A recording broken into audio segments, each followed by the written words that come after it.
Right now, I'm going to talk a little baseball, the new book from Billy Ripken from the MLB Network. It's called State of Play, the Old School Guide to New School Baseball, and it's available now. And he dives into several kind of new age statistics, including some stuff like wins above replacement, all that kind of stuff that the new school versus the old school butt heads on a lot. So let's bring in Billy Ripken to the show, talk a little baseball here on the Sports Bash Live of the Boardwalk Honda Hotline. Billy, how you doing? I'm doing well, guys. How are you today? We're all good. Both of us big baseball fans, missing the game big time right now. Love the concept of the book, The Old School Guide to New School. Drove you to sit down and pen something like this that would pit the old school guys against the new school guys?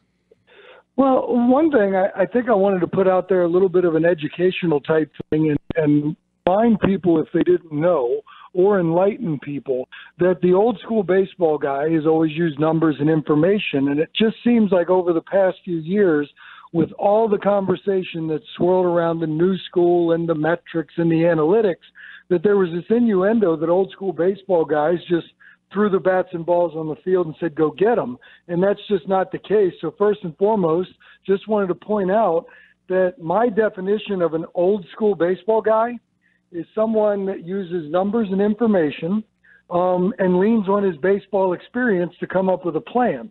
So I just wanted people to understand that old school baseball guys aren't a bunch of dummies that just went out there and played.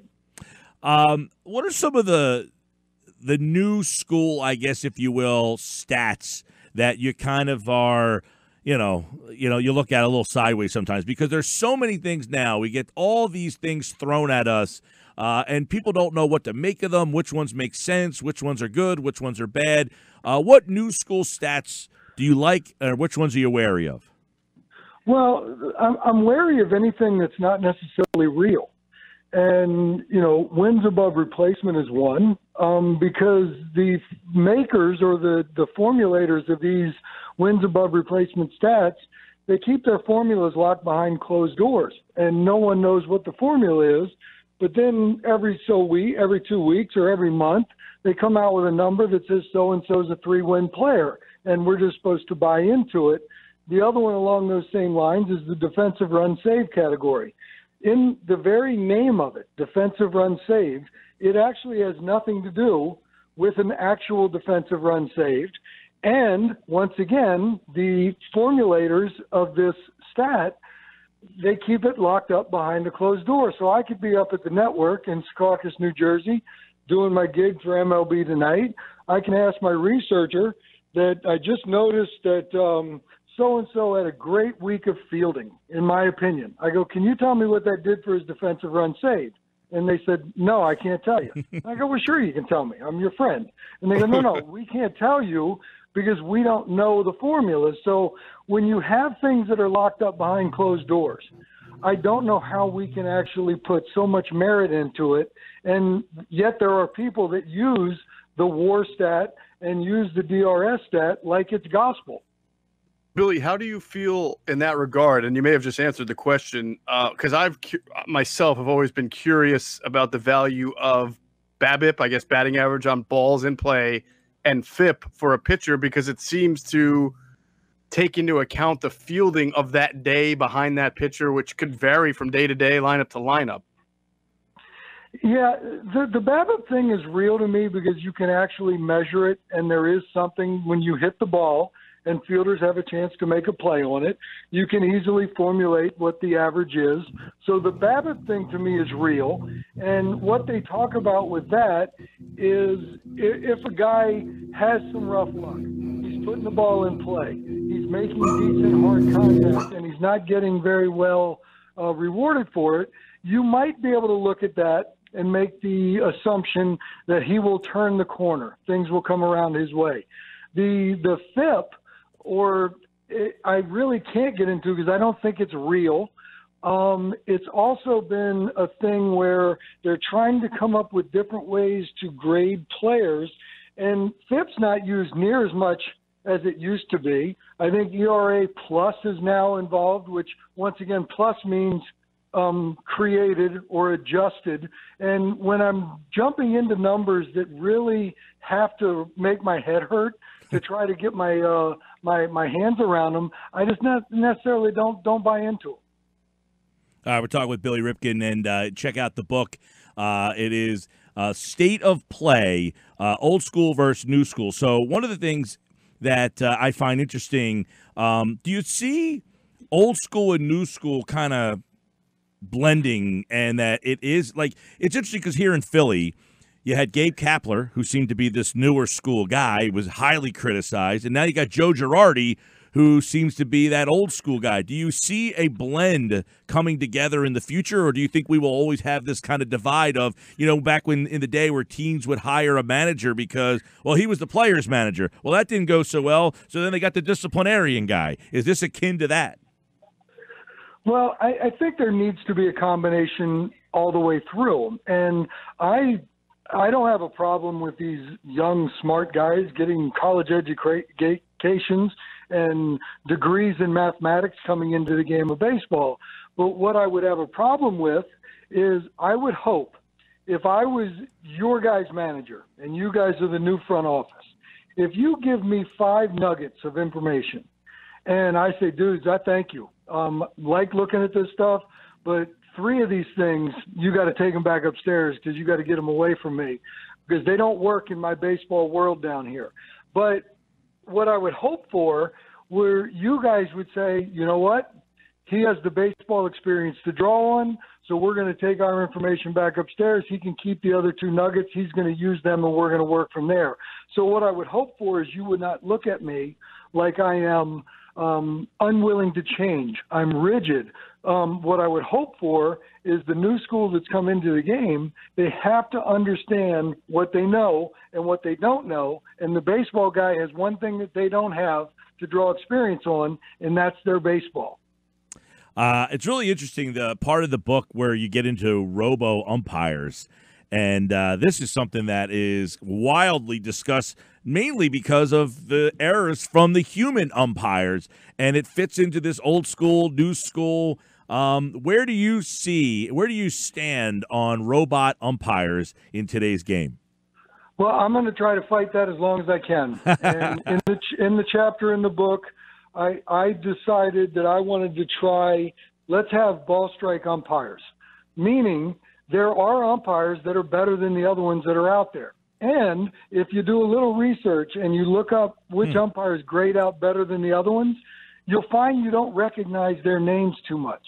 Now, if you look at the bottom of the list on who doesn't call ball strikes well, you understand and know every one of their names, because not only do they miss pitches during the game, they're also the ones that take their mask off and then throw out the hitter for arguing with them. So my take on this is, if we have umpires that can do a better job than other guys, let's not waste their time on umpiring bases. If the umpires can't call ball strikes well and they don't grade out well, you put them on the bases, they have the use of instant replay. But I still like the idea of the look of a guy behind home plate calling ball strikes, because let's be real with this. I don't think the technology's there where we're going to get it 100% right with a robo-ump anyway. So if we have that problem, let's not try to fix it. If we're imperfect now, let's not try to fix it with something else imperfect. Hey, Billy, I'm wondering, I think it was Kevin Cash last year, and I hope I'm not misquoting or misappropriating the quote. I think it was Kevin Cash who said that his goal was to go into every single game to make sure that every scenario is planned for in advance so that he doesn't have to make a gut instinct decision, because in his mind, you have all the resources to be able to avoid making gut instinctive decisions. And I wrestled with that for a long time. I think I tried to understand it from an analytical and preparedness standpoint, but I also feel like gut and instinct and things like that in any sport is a positive trait for someone who has good instincts and uses their gut instinct in the right time. So I'm wondering if you remember that quote, him saying it, and how you feel about that. Well, I don't necessarily remember that, but I know that that's what some managers do in today's game. And I believe they take it a little bit further than that, because they try to make every decision before the game starts. Now, if you do that you cannot claim that you're a true analytical guy. And the reason why I say that, what do they say about the third time through the order nowadays in today's game? Pitchers can't go a third time through. Pitchers can't go a third time through. The statistics bear that out. I'm not mad at you for that. But let's say in the 10th outing of the year, this guy out there on the bump for you is looking a little bit different. His fastball's got a little extra life. His control's better. His body language is better. Everything going on in front of you is unfolding. You as a manager have to be able to use that information at your fingertips to make a decision. You can't just go by the spreadsheet and say historically he's had a rough time going through a third time through the lineup. So if you truly make your decisions prior to the game starting and you have everything scripted out, you're truly not being analytical because you're misusing or not using the information that's right in front of you, which to me I think is the most important part that you can have is the information right in front of you. We're talking with Billy Ripken and his book, State of Play, the old school guide to new school baseball. And, obviously there's a lot of fight back and forth on these things. But, when you look at the very best teams right now, which way is kind of winning out, do you think? Or is there not a winner and a loser in this? Well, I still think the successes of teams and the successes of players can really be look back into the old days and you see how things work. Everything was said about the Houston Astros being new and improved. They do things differently, and I think we found out that they might have done things a little bit differently. But the idea of the Houston Astros, how were they built? They were built through the draft. They were not any different than the 1996 Yankees. They weren't any different than the three-time world champion San Francisco Giants. They weren't any different than the Kansas City Royals, who went to 2 World Series as well. So I don't know how much that some of these teams do differently than others, but I do know this, that any team that's been to the World Series a couple times since the wild card was established in baseball has all gotten to the World Series multiple times by using the draft and developing a core of players. So when I look at the game, if I can quote my father, you pitch it, you hit it, you catch it better than the other team, and you win, that still holds true, and it always has.